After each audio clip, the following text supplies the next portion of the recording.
हरे राम राम राम हरे हरे, हरे कृष्णा कृष्णा कृष्णा हरे हरे, हरे राम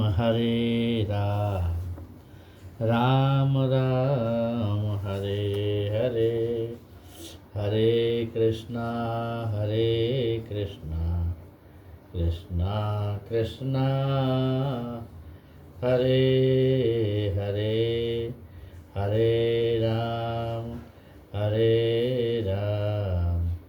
राम राम हरे हरे।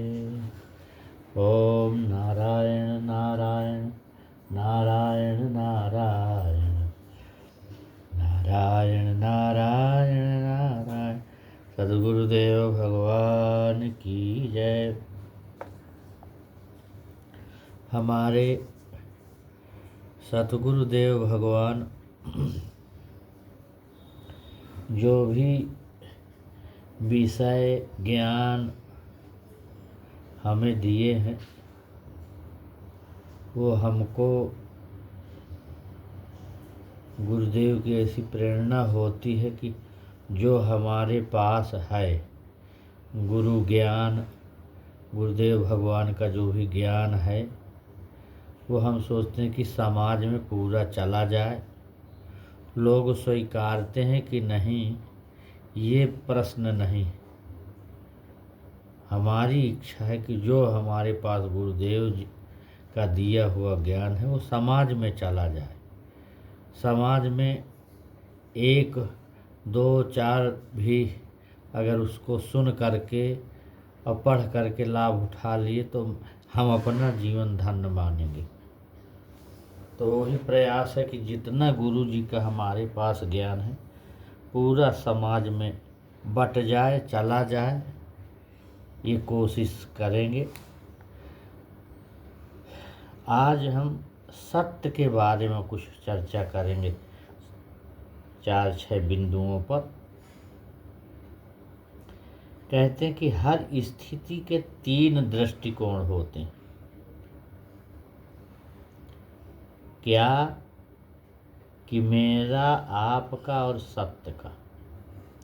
सच्ची सफलता उसी को मिलती है जो तीसरे के अनुकूल होता, सत्य को अपनाए। और एक दोष झूठ के आने से अनेक गुण नष्ट हो जाते हैं, जान लीजिए।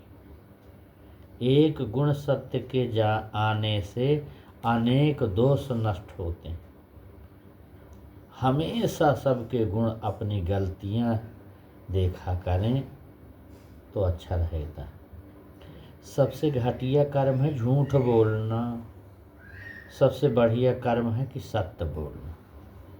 और घटिया कर्म करने वाला व्यक्ति घटिया और बढ़िया कर्म करने वाला बढ़िया होता है।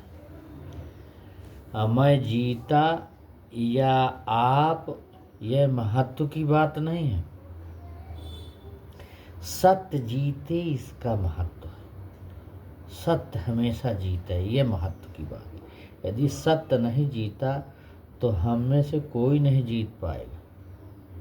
यदि सत्य की विजय न हो पाए तो इसमें दोष समाज की व्यवस्था, व्यक्ति या प्रमाण के दुरुपयोग का हो सकता है, सत्य का नहीं। क्योंकि सत्यमेव जयते, सत्यम शिवम सुंदरम, ये है यहाँ महावाक्य। जो लोग वचन देने में देर लगाते हैं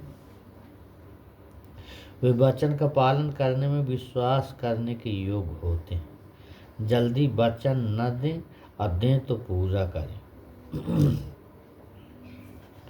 सत्य बोलकर मित्र बनाना अच्छा है, परंतु झूठ बोलकर मित्र बनाने से सत्य बोलकर शत्रु बनाना अधिक अच्छा। क्योंकि आप संसार में सबको एक साथ प्रसन्न नहीं कर सकते, ये जान लीजिए। सत्य बोलने का सबसे बड़ा लाभ यह है कि हमें याद नहीं रखना पड़ता कि हमने पहले क्या कहा था। ये सेटिंग रहती है इसमें। जगत में दो व्यक्ति महामूर्ख हैं, एक झूठी निंदा करने वाला चाटुकार और दूसरा उसको रस ले करके श्रवण करने वाला, सुनने वाला, रस ले करके बुद्धिमान बने। जो व्यक्ति, अच्छा, सत्य बोलने के लाभ मैं तुमसे बता रहा हूँ कि कितने होते हैं। जो व्यक्ति सदा सत्य बोलता है उसकी बातों पर समाज के लोग विश्वास करते हैं। यह है लाभ। सत्यवादी व्यक्ति के साथ लोग निशंक और निश्चिंत होकर व्यवहार करते हैं, क्योंकि वे जानते हैं कि यह सत्यवादी है, व्यक्ति हमें धोखा नहीं देगा, ये समाज को सुख देगा, घर परिवार राष्ट्र को सुख देगा, ये रहता है। असत्यवादी व्यक्ति सदा निर्भीक और चिंता मुक्त होकर आनंद से जीता है।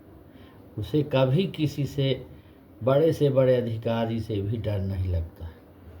ये सब लाभ बता रहा। असत्य बोलने वालों की बात पर जब समाज के लोग विश्वास करते हैं तो उसे इस प्रकार से समाज का समर्थन प्राप्त होने से उसका उत्साह बढ़ता है और उसको प्रसन्नता होती है। सत्य बोलने से समाज में प्रतिष्ठा बढ़ती। अपूर्ण सत्यवादियों का यश जो है वो समाज में युग युग तक बनता रहता है। जैसे सत्यवादी देखो, राजा हरिश्चंद्र थे, सत्यवादी राम जी थे, सत्यवादी हमारे महापुरुष थे, शंकराचार्य थे। ऐसे बहुत सत्यवादी थे। सत्य बोलने वाले को मानसिक तनाव का भी नहीं सताता।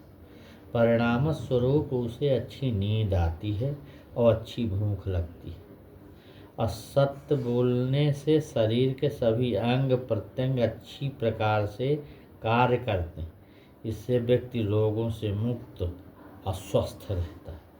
मन के प्रसन्न रहने से शरीर भी मजबूत पुष्ट रहता है। सत्यवादी व्यक्ति सर्वहित की जो योजनाएं जनता के सामने रखता है, जनता उसे भरपूर, समाज उसे भरपूर सहयोग देती है, जिससे उसकी सभी सर्वहित की योजना कुछ भी करता है तो पूर्ण हो जाती है। जनता उसे सहयोग इसलिए देती है क्योंकि जनता को उस पर ऐसा विश्वास होता है कि यह सत्यवादी व्यक्ति है, यह हमारे दिए सहयोग का सदुपयोग ही करेगा, दुरुपयोग न करेगा।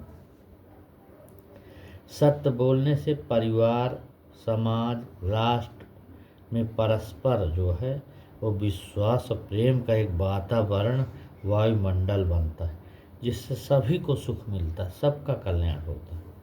सत्यवादी का भविष्य जो है उज्जवल रहता है।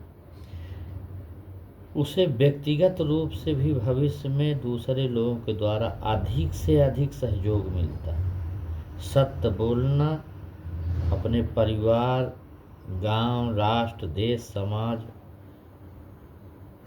ये संविधान के अनुकूल है।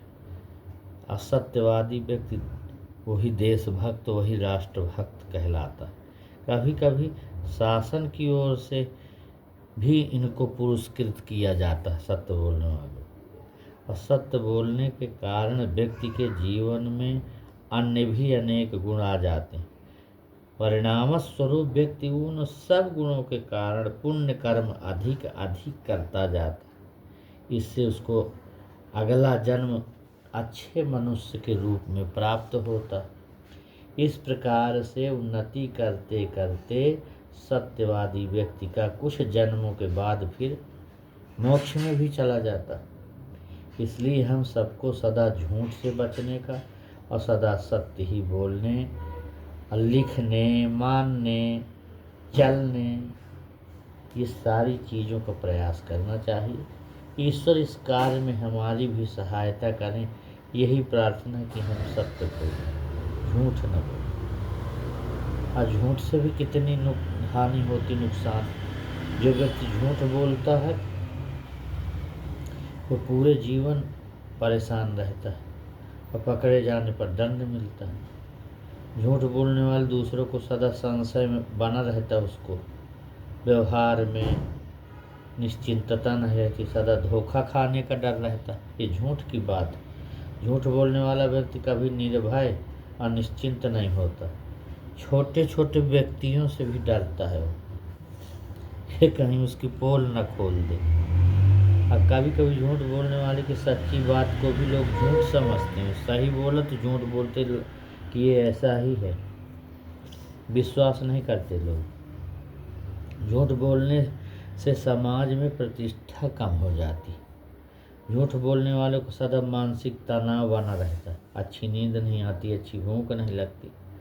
और झूठ बोलने से शरीर में अनेक रासायनिक परिवर्तन भी होते हैं, जिनसे अनेक रोगों, सिर दर्द, एसिडिटी, कम पनलक ये सब होता है शरीर में। एक बार किसी का झूठ पकड़ जाने पर जल्दी से उसे कोई सहयोग नहीं देता, सब मिलना सहयोग बंद हो जाता। झूठ के पकड़े जाने पर अनेक प्रकार के झगड़ा लड़ाई शुरू हो जाता, चाहे घर हो, परिवार हो, गांव हो, राष्ट्र हो। इसलिए झूठ में ये नुकसान भी है। अभी सत्य कथा झूठ का बताए रहे हैं। और झूठ के पकड़े जाने से दूसरे व्यक्ति का क्रोध बढ़ता है, और दूसरा व्यक्ति क्रोध में आकर झूठ बोलने वाले को कुछ भी हानि कर सकता है। इसका क्या कहते हैं? झूठ बोलना देश के संविधान के विरुद्ध भी है, देशद्रोह भी लग सकता है। न्यायालय में अभियोग मुकदमा चलने पर इसका दंड भी मिल सकता है। और झूठ बोलना आध्यात्मिक दृष्टि से सबसे भयंकर पाप। इस प्रकार से उसका अगला जन्म मनुष्य का भी नहीं मिलता। और झूठ बोलने से जीवन में अनेक दोष भी आ जाते हैं। परिणाम यह होता कि व्यक्ति झूठ बोल कर बहुत से पाप कर डालता है, पुण्य कम करता है, इसलिए उसे अगला जन्म मनुष्य का नहीं मिल सकता, वही बल्कि उसे पशु पक्षी आदि का जन्म मिलेगा। ये झूठ के वो हैं, इतनी हानि है झूठ में। इसको आप सुन करके झूठ और सत्य को दोनों को मैं थोड़े थोड़े पॉइंट रखा हूँ, आप इसकी समानता करके समझेंगे। जिसमें जिसका लाभ हो उसको अपनाओ, उसमें उसका लाभ, इसमें इसकी हानि, तो धीरे धीरे छोड़ करके दोषों को अपने जीवन को धन्य बनाओ। ओम शांति शांति शांति। ओम।